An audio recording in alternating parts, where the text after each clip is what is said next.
Good morning, Eagles View Academy. I don't know, it seems like it's been a little while since I had a video for you, but we'll try and catch up today. Let me talk to Film Studies and English 2 students first, because I don't have a whole lot to tell you today, and the bulk of this video will be for American Lit. So really quick, Film Studies students, this week we're going to continue looking at the comedy genre of film and also theater. So what you're looking at today are actually some comedy sketches, which is a little bit more on the theater side than film. But I want you to look at those sketches and see what is the element of the comedy sketch. And so I've pulled things from shows like Saturday Night Live or the Carol Burnett Show. How do those particular mediums of communication contribute to the comedy that's available? And we're going to look at some more of that tomorrow. So take a look at that. English 2 students, you guys are looking at a Walt Whitman poem. So now that you know a little bit more about him, read up on that. So Film Studies, English 2, and American Lit, one thing to keep in mind, as always, read the instructions carefully. This online medium presents new challenges, but this is still an English class, and English is really big about, reading. So part of your assignment is not just doing what is asked of you, but to follow the instructions. So read the instructions carefully. Most of the questions I'm getting about them are usually addressed in the question or in the lesson plans. So look at the details there. I've made them detailed so there shouldn't be too many questions, but just read carefully. Complete sentences, proper grammar. Remember, I take off points, especially guys, capitalize your name. It doesn't look very professional if you don't capitalize your name. So make sure your grammar is good. Okay, English 2, Film Studies. Good luck, have fun. Hope everybody had a good Easter. American Lit. So you looked at some poems by Emily Dickinson. She has a lot of poems. But you looked at 8 of her shorter poems Monday and Tuesday, and I haven't got to give you the review video, so I'm going to go through that really quickly.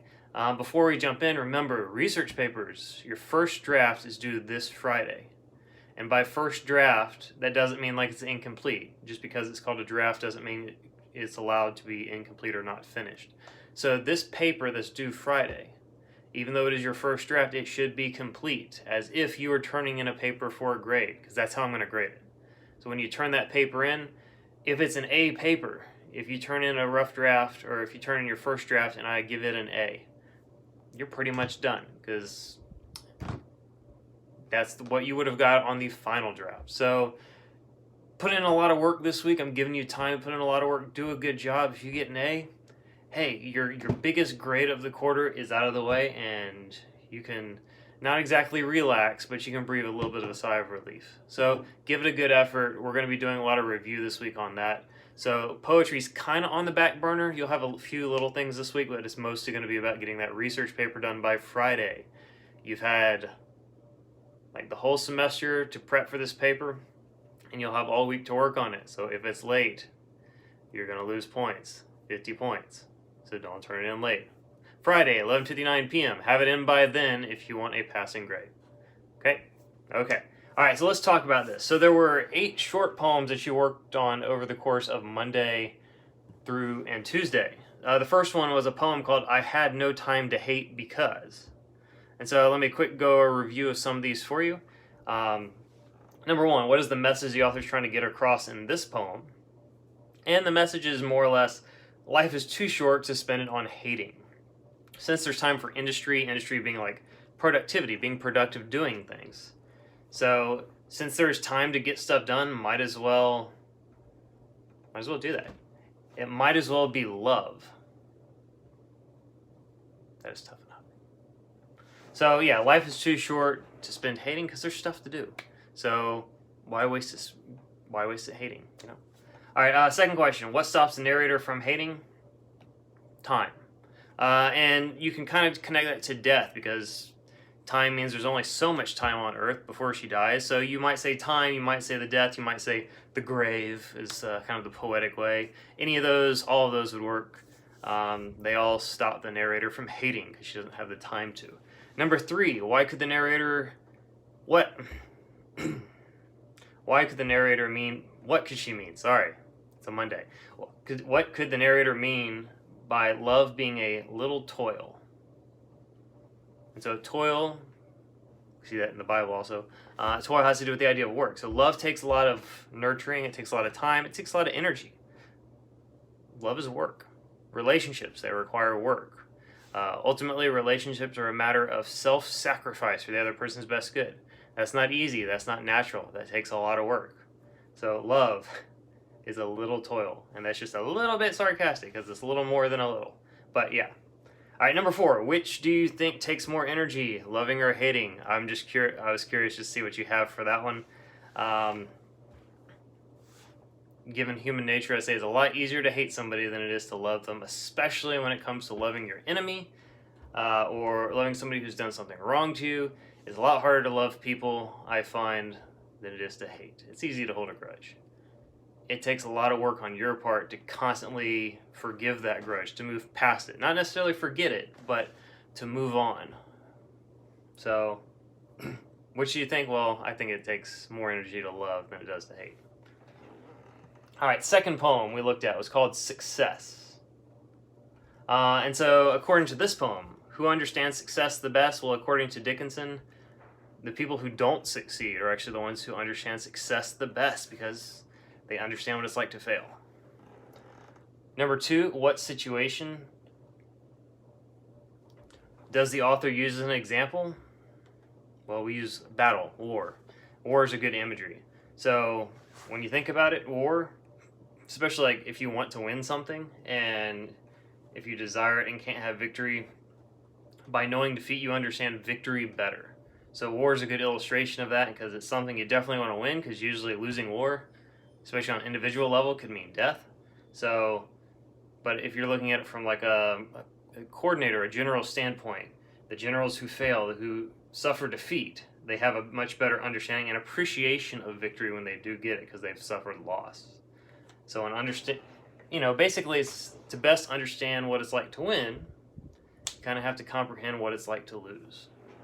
And then number 3, so I try to give you some subjective questions, but do you agree or disagree with this?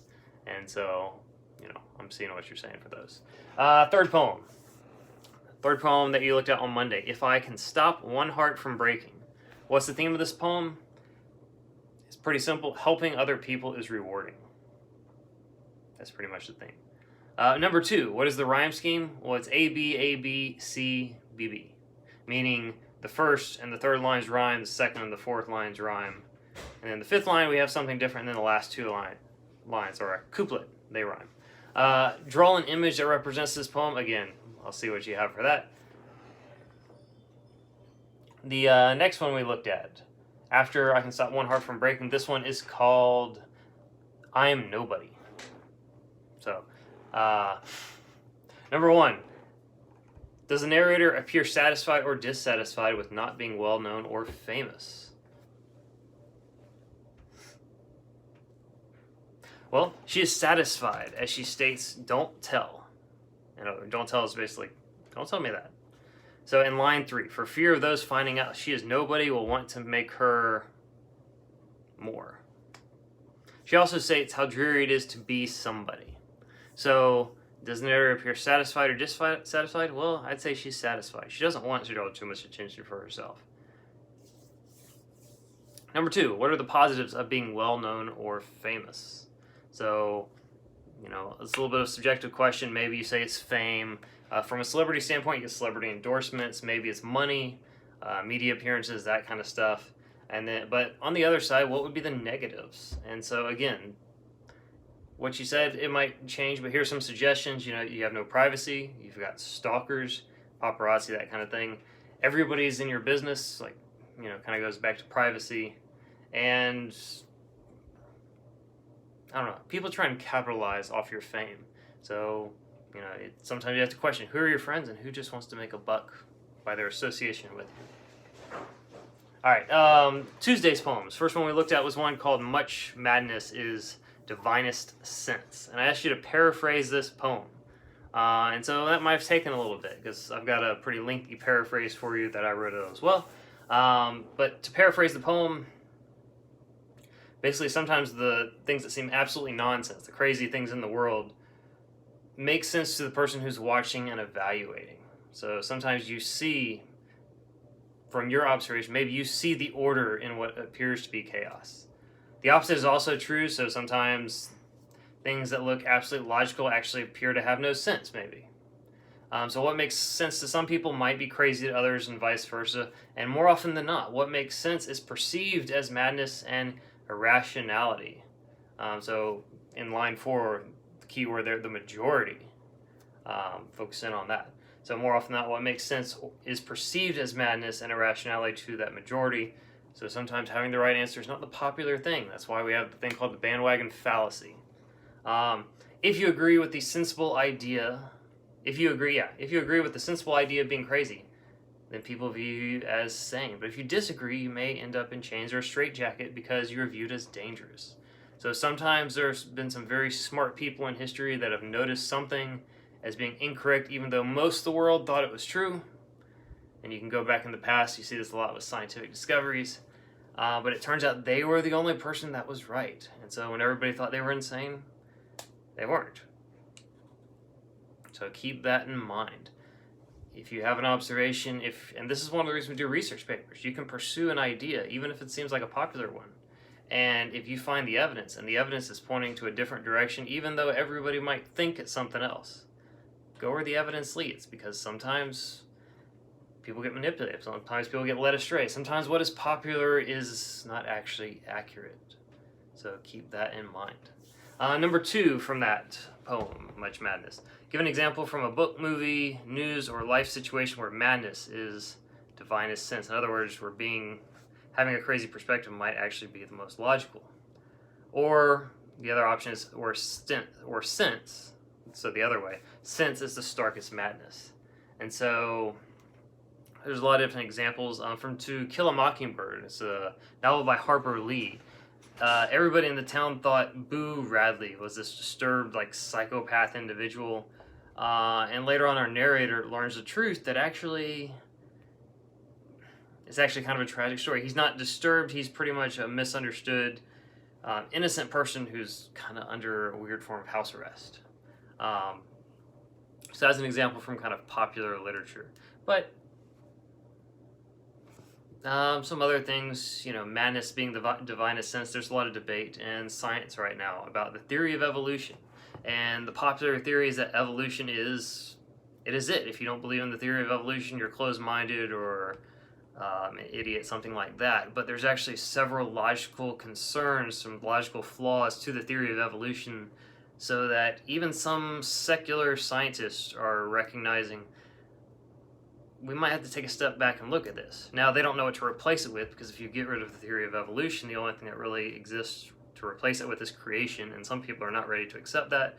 But be aware, just because someone disagrees in evolution doesn't make them mad. They might actually be right. Look into the evidence yourself. Philip Johnson has something called Darwin on Trial. Take a look at that book if you'd like to look more on that. And then the third question was a subjective one. Do you agree with the narrator's assertions or claims about this? And you don't have to agree all the time. There's definitely examples in history where we see this is true, and then there's other times where, the majority might have it right. So you're not applying an absolute answer here, but basically, do you recognize sometimes the most sane people can be the most insane, and vice versa? The 6th poem, so your second one from Tuesday, The Bee is Not Afraid of Me. 1, what is the basic meaning of this poem? Basically, the narrator, and keep in mind the narrator and the speaker is not necessarily the same, but basically the narrator is saying she is in nature so often that nature recognizes her. She's like friends with nature. Remember, this is romantic literature. Number 2, what figurative language do you see in this poem? It's like personification, metaphor, alliteration, that kind of stuff.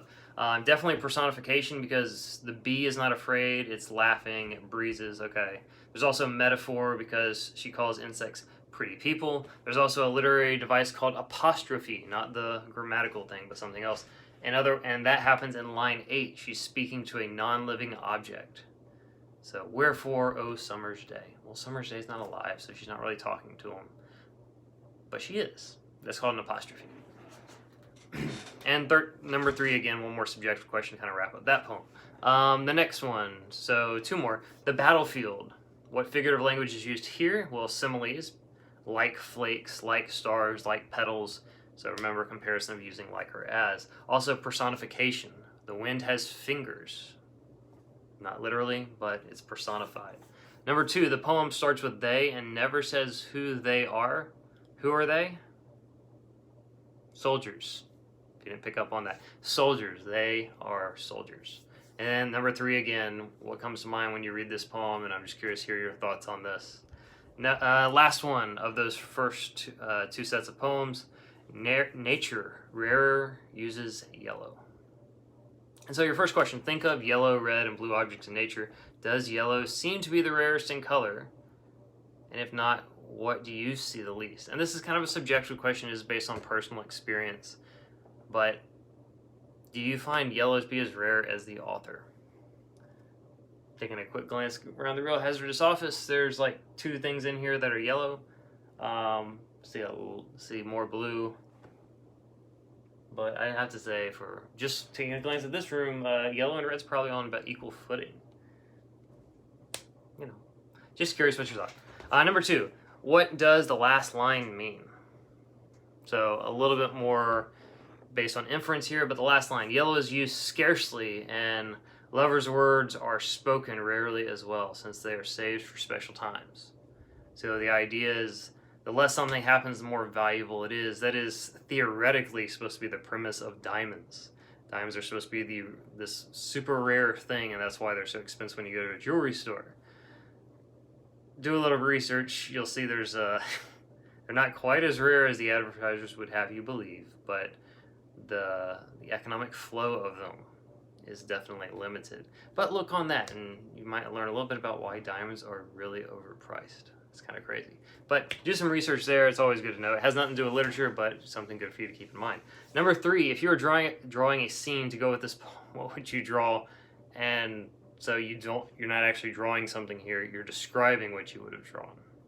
So I'll take a look at that. And then the last thing, what you did Wednesday.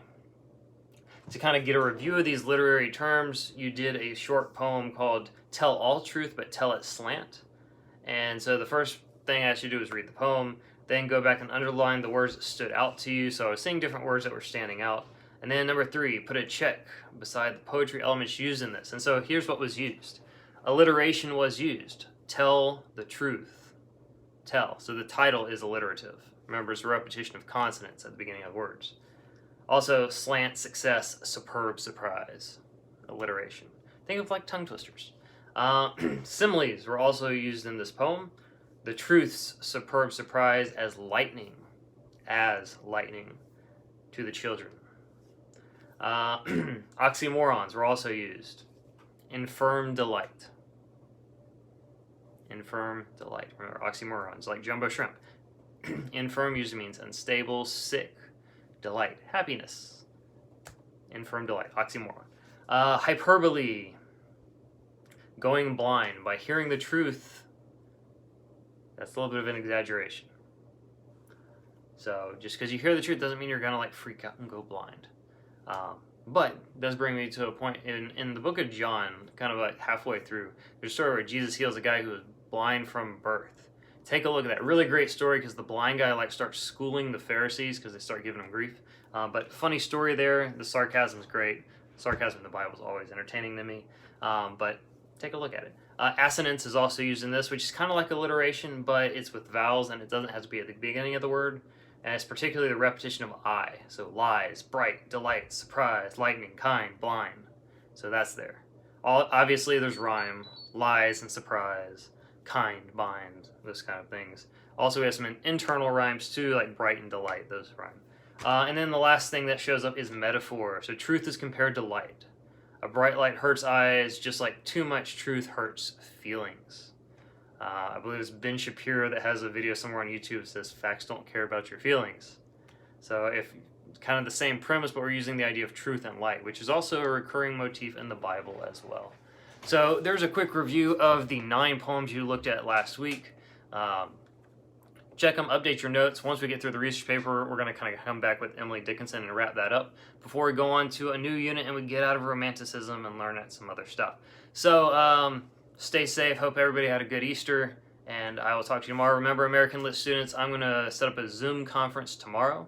So if you have research questions, log into Zoom. I'll send out the information and the lesson plans later today, and you can jump on and we can have a conversation.